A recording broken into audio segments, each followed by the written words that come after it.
بسم اللہ الرحمن الرحیم۔ بہت سے لوگ جاننا چاہ رہے تھے جناب کہ روڈن انکلیو جو کہ ایک غیر قانونی ہاؤسنگ سوسائٹی ہے راولپنڈی میں، اور فاٹا نے بھی اور آر ڈی اے نے بھی وہاں پر، فاٹا نے جو کچھ کیا وہ بھی آپ کے سامنے ہے، آر ڈی اے نے وہاں گزشتہ ماہ جو ہے وہ ریڈ کیا اور دفاتر سیل کر دیے، ایف آئی آر تک پہلے ہوتی رہیں۔ اور سب سے بڑی ایک اہم خبر ہے کہ جناب بہت ہی اہم شخصیت جس کا نام لے کر روڈن انتظامیہ جو ہے وہ ڈیلرز کو اسپیشلی ڈرایا جاتا تھا، جو متاثرین ہیں، جنہوں نے فائلیں یعنی بیچی ہوئی تھی اتنی زیادہ، تو اب جنرل بلاک اور جو وہاں پر ایگزیکٹو بلاک ہے وہاں پر کیا صورتحال ہے، اور کوئی گھر بھی بنائے جا رہے تھے اس میں بھی کچھ نوسر باز اکٹھے ہوئے تھے۔ اب ظاہر ہے ڈیلرز بھی اور متاثرین کی تعداد جو ہے وہ بڑھ گئی ہے، لوگوں سے پیسہ اکٹھا کرنے کی کوشش کی گئی کہ جناب جنہوں نے کوئی 70% یا 80% دیے تھے ان کو یکمشت یعنی بلیک میلنگ شروع کر دی گئی، جناب کہ آپ فوراً پیسہ جمع کرائیں، آپ کو فوراً جو ہے وہ ہم پلاٹ دیں گے۔ وہ بھی ڈیلیور نہیں ہو سکا، اور اس وقت جو ملک کی حالات تو سب کے سامنے ہے، اس کو دیکھتے ہوئے جتنے بھی انہوں نے حربے استعمال کیے ہیں اس کے باوجود متاثرین کی تعداد مزید بڑھ گئی ہے۔ ایک تو یہ ہے کہ جو روڈن جو ہے وہ رحیم الدین نعیم جو ہے وہ خود غائب ہیں، ملک عمران، عثمان قریشی، اسلم چودھری، یہ وہ لوگ ہیں جو کہیں نظر آپ کو نہیں آئیں گے۔ ایک شخصیت جو ہے وہ آرمی سے ریٹائرڈ، جن کا نام لے کر لوگوں کو بلیک میل بھی کیا جاتا رہا، جن کو ڈرایا دھمکایا جاتا رہا، اب جو ہے وہ اہم ذرائع بتا رہے ہیں کہ وہ الگ ہو چکی ہیں، انہوں نے اپنا معاملات جو ہے وہ سیدھے کر لیے ہیں۔ اور اس کے بعد اب جو ہے وہاں پر جو جنرل بلاک جو ہے اس میں سوسائٹی کی مینجمنٹ ابھی تک تاحال کوئی فیصلہ ہی نہیں کر سکی، اور اوپر سے فاٹا نے یعنی کہ نوٹس جاری کر دیے۔ فاٹا نے کہا جی ہمارا کسی بھی جگہ پہ آپ نام نہیں استعمال کر سکتے،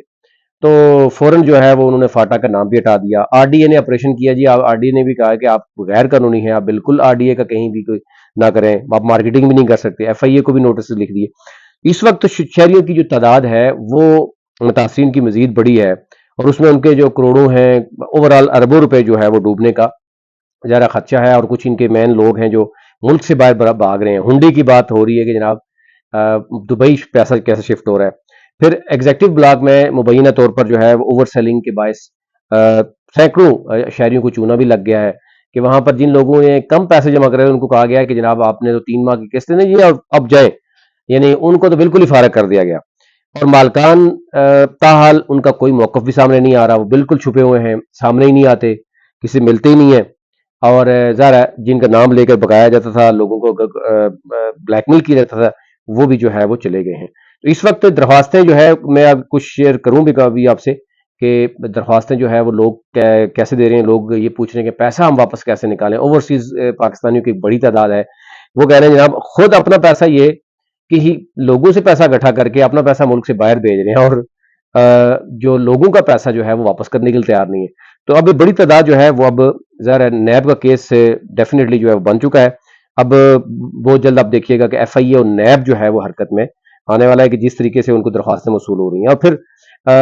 ایف آئی اے فاٹا نے اور